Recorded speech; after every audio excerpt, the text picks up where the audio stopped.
Hey everyone, welcome back. I'm Michael and we're going to be getting right back into some more Reddit stories. If you enjoy the video, make sure to leave a like and subscribe. Now, without further ado, let's begin. This story was posted by a user named No Situation in the AITAH subreddit. The post is titled AITA for telling my GF I can't trust her anymore when it comes to her wanting a baby. I have been dating my girlfriend for 4 years. She has told me she always wanted children. We just didn't actively try for one though. I never pressured her into having a baby. It was more her idea. I make enough money and we own a home, so having a baby is something we can do. To clarify, I'm not mad at her for this. I'm extremely concerned and I feel like everything she has said about wanting a baby was a lie. Abortion is also legal up to 21 weeks of pregnancy in our state. She told me she was pregnant. She was having symptoms and took a test. She was happy about it and excited. I was happy as well and offered to make an appointment for her. We both went together and she was 6 weeks pregnant. We had been planning. She even told her friends and family. She ended up having a miscarriage at around 9 weeks. It was sudden and she was upset, so I comforted her about it. It seemed very tough for her, so I did my best to try to make her feel better. I had to retrieve something from a drawer in our bedroom and I found some herbs covered under a bag. It was pennyroyal and mugwort. I was confused because I had heard of pennyroyal being used to cause self-abortions. I asked her about it and she immediately became defensive, telling me that she didn't know where it came from. I kept trying to ask her about it and she eventually told me she used it to have a miscarriage. She was crying and I was just in shock. I asked her why. I told her she didn't have to lie to me about it, and I was confused because she was the one who really wanted a baby. She didn't give me an answer. I told her that we needed to go to the hospital to make sure she wasn't hurt since pennyroyal is toxic, but she kept declining. It's been a few days and she seems fine. I've been trying to ask her about this, but she just says she doesn't want to talk about it. Apparently, she has been telling her friends and family that she had a miscarriage and has been accepting condolences. She's avoiding this topic, but I don't want to push her anymore. I'm not too sure what to do because I'm worried she might be having some type of mental breakdown or something. I eventually told her that she should not mention having a baby again, as I can't trust her about it anymore. She was upset hearing that, but what else could I say in a situation like this?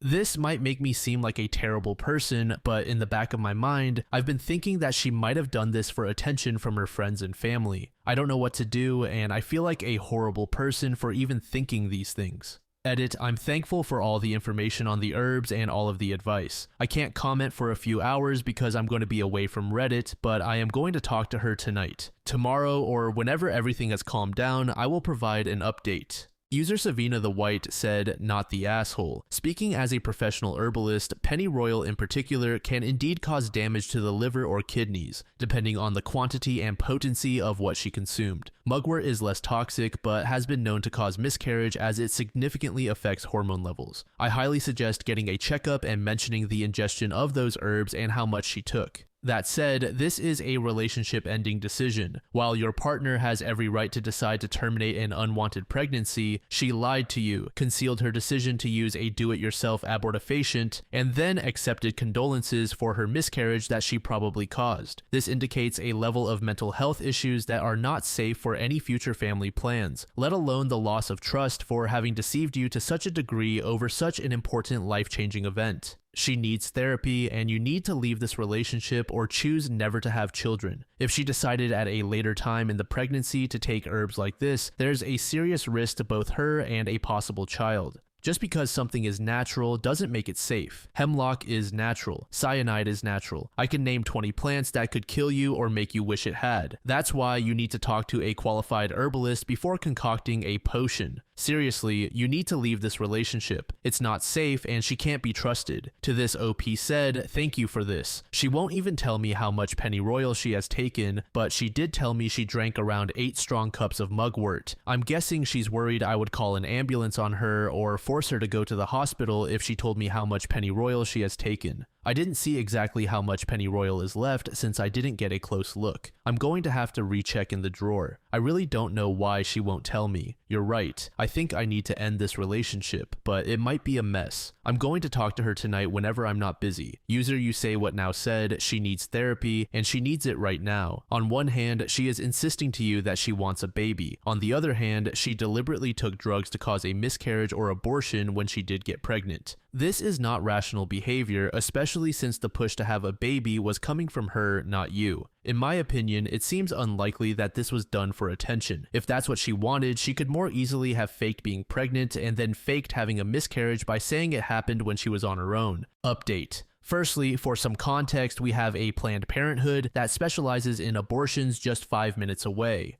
I understand why people might think she didn't want to get an abortion because of protesters. I completely understand. I drive by that specific place every single day for work, and I have seen no protesters. It's usually empty except for a few cars on the side of the road. However, I still understand why she wouldn't want a medical abortion based on what I read in the comments. I asked her why. What was her goal here? She was trying really hard to avoid the conversation and left the room. I apologize if this makes me seem insensitive, but I told her that if we can't have a conversation about this, I have to end the relationship. She came back in and said the reason she did this was that she never felt like her family gave her enough attention in life and didn't feel supported by them. So she wanted to tell them she had a miscarriage so they could feel bad for her. I was confused because she could have just gotten a medical abortion and lied about it instead of harming her body with a toxic herb. I asked her about that, and she told me she wanted to have the experience of having an actual miscarriage. I was so confused and in shock that I didn't say much else because all of this just sounded crazy to me. She told me she didn't want me to be mad at her, didn't want to break up, and was literally begging me not to end our relationship. I asked her if there was any chance the baby wouldn't have been mine. She said no. I told her she needs to get therapy as soon as possible. Thankfully, I make enough money to afford therapy, and I told her I would pay for it if she would please go. She agreed. I also told her she needs to go to the hospital, and I mentioned all of your comments about the septic issues that can occur and liver and kidney damage. That kind of scared her into going to the hospital to get checked out.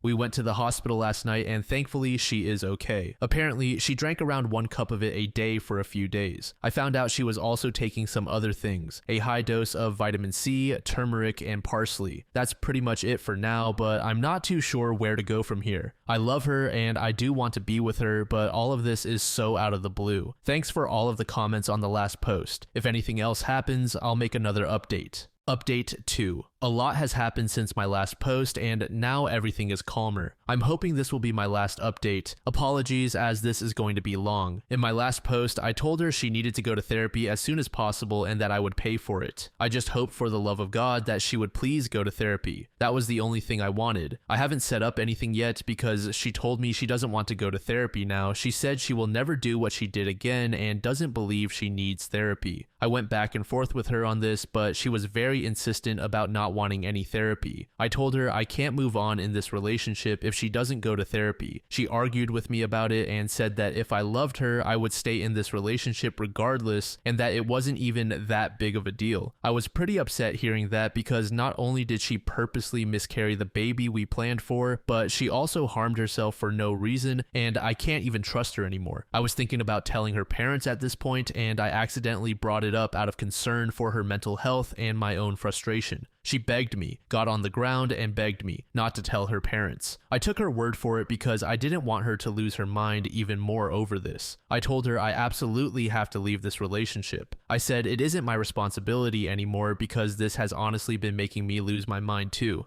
I was holding it back, but I can't really take it anymore. Also, yesterday before this fight, she publicly stated on Facebook that she had a miscarriage and was torn up about it, accepting condolences again in the comments. I brought that up to her, and she told me the same thing as in my last post. She pretty much just wanted to feel important to her friends and family. She was so nonchalant about it and honestly seemed to think that I wouldn't care. I told her to stop posting about it and to stop telling people. Back to when we were having the fight. I told her seriously that I can't be with her anymore. I said she could stay here or go back to her parents. At this point, she was lying on the ground crying. I had my phone ready because my gut feeling was telling me that she might do something to herself. She would come out of the room she was packing in, approach me, and hug me out of nowhere. She said that if I was breaking up with her, she wanted one last hug. The wildest thing is that she came out of the room wearing one of my shirts, a shirt she was not wearing before. She took it off right in front of me and told me, "Here's your shirt back." I don't know what she was trying to do. She finally ended up leaving and went to her parents. Right before she left, she was crying, and I think it started to hit her that I was actually being serious. She was messaging me and calling me constantly, ranging from wanting to fix things together to saying she wants therapy now and that she will never do what she did again.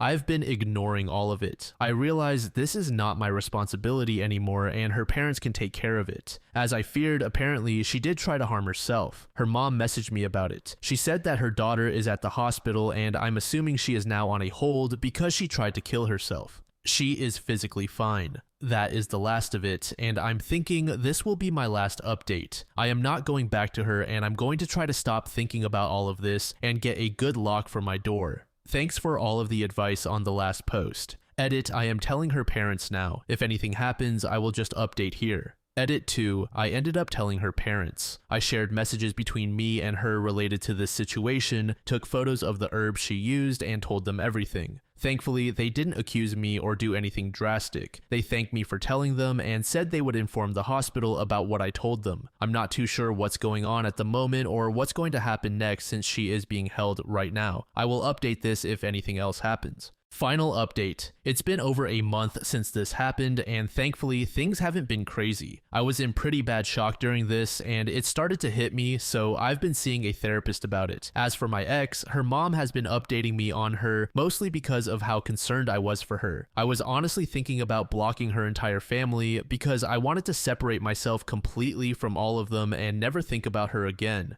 However, I decided to keep her mom in my phone for updates at the time. She was in a psychiatric ward for 2 weeks. While I haven't been told a specific diagnosis, she was apparently in psychosis. Her mom has told me she is taking medication and is doing better. The messed up thing is that her mom has recently been trying to get me to get back together with her daughter, saying that her daughter will be a lot happier if I go back to her. I straight up blocked her. I do not want to experience that again, even if she is getting counseling and is on medication. Absolutely not. I don't know why her mom is doing that. Maybe my ex is giving her a hard time about this. I don't know. Other than that, it's been calm. I've come to the realization that I'm a lot happier without her in my life and I want it to stay that way. I'm going to stay single for the time being and just focus on myself. Thanks for all of the advice on my other posts. User in actual Bush said, "Good on you. I'm glad everything has settled down for you. Keep doing what's best for yourself. Even if you did get back together with your ex, it wouldn't have been in either of your best interests, as both of you are struggling mentally, and she killed your future together by forcing a miscarriage. Good luck, OP, and maybe look into adoption if you're still wanting a child. There are a lot of kids needing parents out there. Best wishes to you, just to be safe." User Kursef said, "The mother's only priority is her daughter. She knows that if you forgive her, your ex won't have to spend a lot of time processing the true depths of what she did because she won't have as many consequences to deal with, which could help stabilize her faster. It would also lessen the burden that the mother has to deal with if you step back in to help care for her. Neither of those reasons is fair to you, but they are understandable. Blocking her is the right choice. She doesn't have your best interests in mind, only hers and her daughter's. You can hope that your ex is well, but it's not your responsibility to ensure that at all. Good luck moving on from this mess."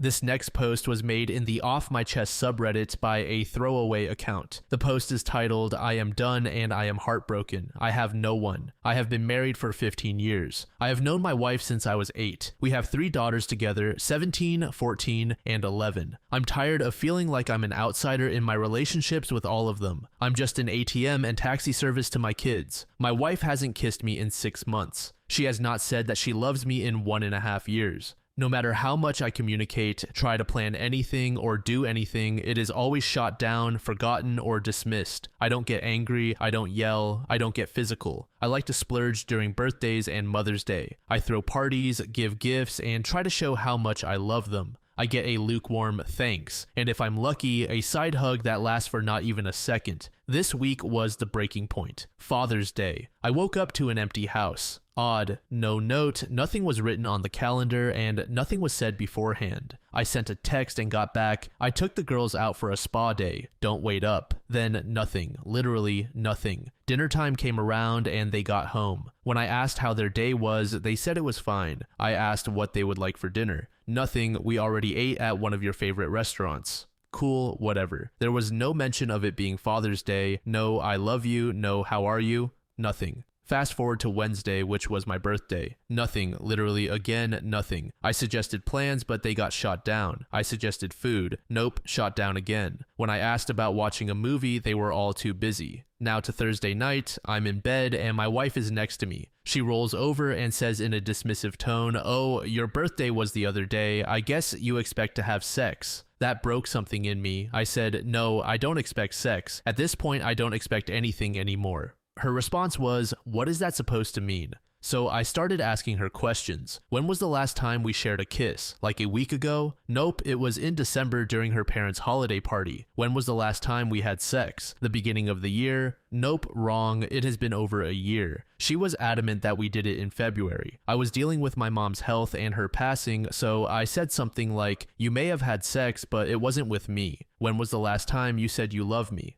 I say it all the time. Not to me. Check your messages. You don't say it to me face to face. Well, you should just know that I do. Her, "You're being unfair." Emotions turned on fully. I was crying and raising my voice at this point. I asked her how. She couldn't answer. I asked her how wanting any sign of love from anyone in the house was unfair. If expecting anything for my birthday or Father's Day was unfair, she got an "oh shit" look. Yeah, you forgot that as well. I'm not an ATM, I'm not a taxi service, and I'm not a punching bag. She asked why this was coming up out of the blue. It didn't. I have tried to talk to my family and again get dismissed or ignored. I brought up examples. I got in "I didn't know you were serious" and "I didn't know it was such a big deal." I left saying something to the effect of, "If you want to pretend that I'm invisible and don't exist, fine. You don't have to pretend anymore." I left the house at almost midnight on Thursday or Friday morning. I haven't been home since. I'm not sure what to do now. I'm finally sober enough to think, but I don't know what to do. This is my first time drinking in over 15 years, by the way, and I'm not gonna drink anymore. I love my family, but I can't keep this up. I don't know what more I can do. I think they would be happier without me. They already act like I don't exist. I can't be the one who is blamed for everything. If I truly am the problem, then me not being there should fix it. I can't do it anymore. I have tried to be a good provider, a good partner, and a good dad. I've never missed an event for our kids and have never prioritized work over them. I kept good hours so I could see them more and took on more responsibility to better our life and future. But it is never appreciated. It is never enough. I am never enough. I only have one message from my wife.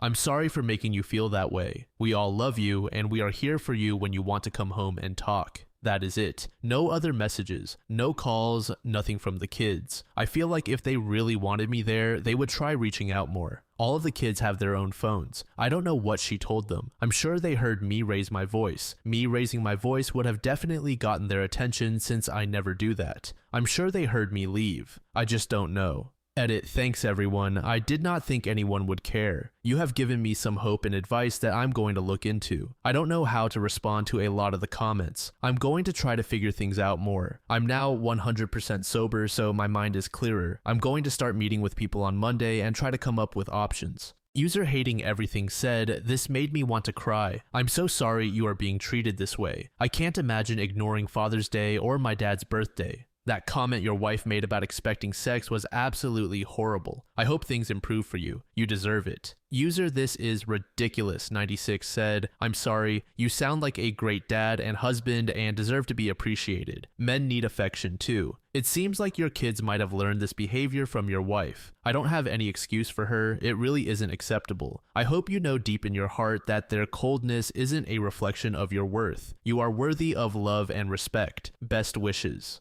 User extension Dark said, "This made me feel really sad and heartbroken and I hope you're okay. The kids definitely love you and want you there, but kids are often so focused on themselves that they tend to stay out of parents' arguments, usually finding it pretty awkward. They likely don't have a clue about what's going on, or perhaps their mom is telling them things that paint a certain picture, but please know they definitely love you. I think there's a major breakdown in communication here between you and your wife. I get the impression that you are left in the lurch and don't have a clue about anything that's going on. It seems as though this communication breakdown has led to a rut. I think it's possible to fix this issue, but you need to really lay down some things to your wife about your feelings and have a few very serious conversations about it. Let her know how serious you are and how terrible this has been making you feel. Update. I have not been well, but I am doing better. You guys have helped me a lot, and it means more than you know. I was able to get help through my work. They have resources for both therapy and legal counsel. Somehow, my boss found out I was reaching out and now won't leave me alone, but that's unimportant. I know she only has good intentions. So far, I like the new therapist I was able to get an appointment with. She recommended a family/spousal therapist, as she focuses more on individuals. I talked to them as well. I got referred to divorce lawyers. I don't want to use them, but I had a talk with them and got an idea of what that route would be like. I'll be about 70% screwed. However, we are in a no-fault state, so if it turns out she is cheating, I'll be okay-ish. My kids reached out after a few days, worried. I told them I'm fine, that I truly love them, and that I miss them but needed space and time. For the first time ever, I missed some of their extracurricular activities. I think that is what made them understand something was really wrong. Some other family members and friends noticed and started asking questions of all involved. My kids also mentioned how things were not the same without me around and that my wife was struggling. My wife reached out a few times, just checking in, apologizing, giving me updates on things, and a couple of times she asked about the 4th of July. We usually host a party or barbecue. I said I wasn't interested, but I mentioned that she and I needed to talk alone in person. That happened the weekend after the 4th. Apparently, she was planning the 4th as a surprise birthday party for me after I had left to make up for forgetting my birthday. But I ruined it by not going and not being interested. When we met up to talk, she wasn't alone and brought the kids. I was happy to see them. They seemed happy to see me as well. However, I asked for my wife and me to talk alone. When I pointed this out, she said the kids missed me and that it was fine, we could talk with them here. I explained that this was another example of how my feelings or wants get ignored and cast aside. I have been ignored for a while and that is not right by anyone. She kept apologizing. While I acknowledge the apologies, I don't accept them. Most of the apologies feel insincere to me, such as her initial apology of "I'm sorry you feel that way." They sound forced or like she is just saying what she thinks I want to hear. Actions speak louder than those empty words. I also said that she is setting an example and expectations for how I'm treated and how our daughters will see and treat me in their future relationships. As of now, no one should be treated this way. At this point, I think my wife regretted bringing the kids along. My 14-year-old took my 11-year-old for some snacks while my 17-year-old stayed. I flat out asked if there was anyone else, if she was cheating physically, emotionally, or otherwise. She looked like I had just slapped her. She said she would never do that. I asked why she was so adamant about us having sex in February when it has been longer since then. Why has every part of our romance died within a year from her side? She didn't know. We talked for an additional 20 minutes. I finally took out 2 folders I had with me. One was a separation document.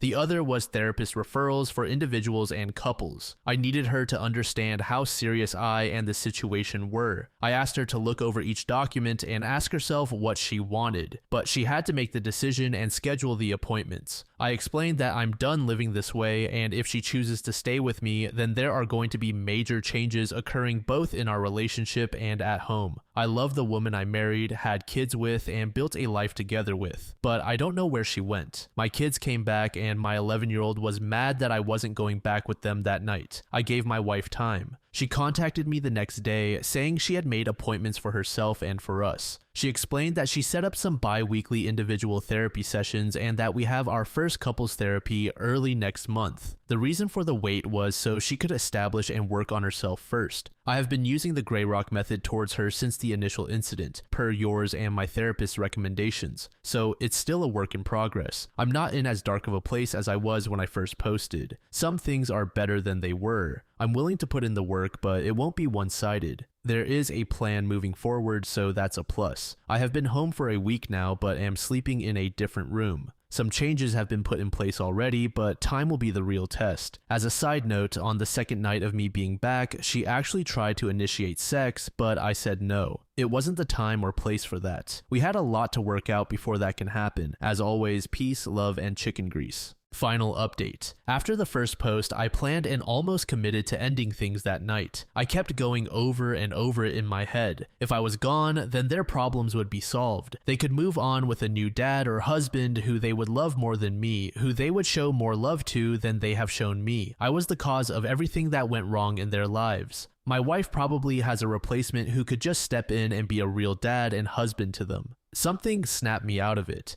It still sounds weird, but it was as if I could see or hear my 11-year-old. She has been the one who has made me feel loved, wanted, and cared for throughout most of this, both before and after I left. From what I now understand, my wife was pushing for them to give me space, but my youngest wouldn't accept it. She kept pushing for them to reach out, track me down, and find me. She had a weird feeling. I initially hid the fact that I was at the point of ending things from my therapist. After my last update, I told her. She could tell I wasn't as open with her until that point. That changed the tone of our sessions. I have a better understanding and more tools I can use to recognize and help deal with those negative and dark emotions. With that came some diagnoses. On to my wife. She did commit to her individual therapy. I started to see some changes in her. She has been treating me better. Things were going in a more positive direction. I still shut down forward advances from her. I found out her therapist was also telling her to stop and earn my trust, and that we had to rebuild up to that. But that makes her feel unloved and unwanted. Ironic. I looked into whether she was cheating and I found nothing. No texts, messages, emails, unexplained expenses, weird locations, absences, photos, apps, nothing. So she is either really good at covering her tracks or she didn't cheat. I expressed that if it ever came out that she did cheat on me, it would be over.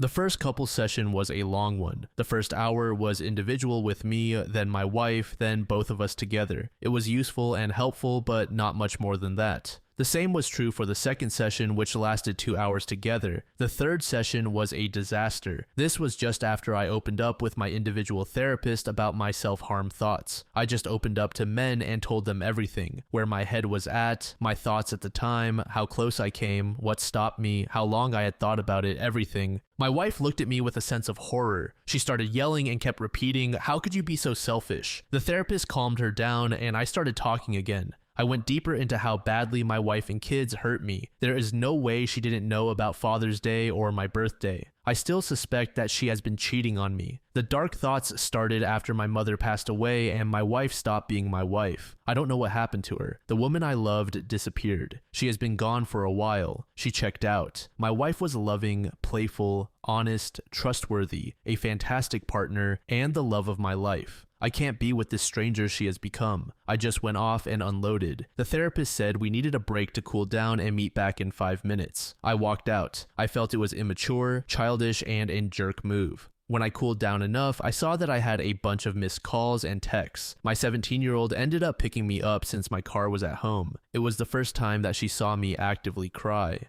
I think that helped her understand how much weight was crushing me and how much their actions have caused me pain. We ended up parked somewhere and just talked for a long while, more than we had in a long time. I got more out of that conversation than I have in the last few years. When we got back home, my other 2 kids ran to me and hugged me. Not just a side hug, but an actual hug. That felt so good. My wife approached me slowly and asked for a hug as well. I gave her half of one and she started crying. We as a family hung out for a while, and when bedtime came around, my wife asked to talk. She said that she thought she was losing me around the time my mom passed away, that I had checked out of our marriage, but she didn't go into detail. She said she is still working through some things, and when she has a better understanding of herself, she will bring it to the table. She then broke down and said that she really didn't know how bad it was. She is sorry, but vowed to do anything she can to make it up to me and be a better partner. She is trying. I do see improvement. But why did it have to get to this point? Now I'm so numb that I keep asking myself if she really meant that or if those are just empty words. I don't know if that is the medication talking or how I'm thinking these days. Some days I feel like my mind is like an old TV with static because of a bad signal. Overall, my kids are doing better. I still question the older ones sometimes, but I think it is me overthinking things. School and activities are keeping them busy. One thing that keeps bothering me is that I can tell they are walking on eggshells around me. It bothers me. It's like I'm a jack-in-the-box and they are waiting for me to pop out at them.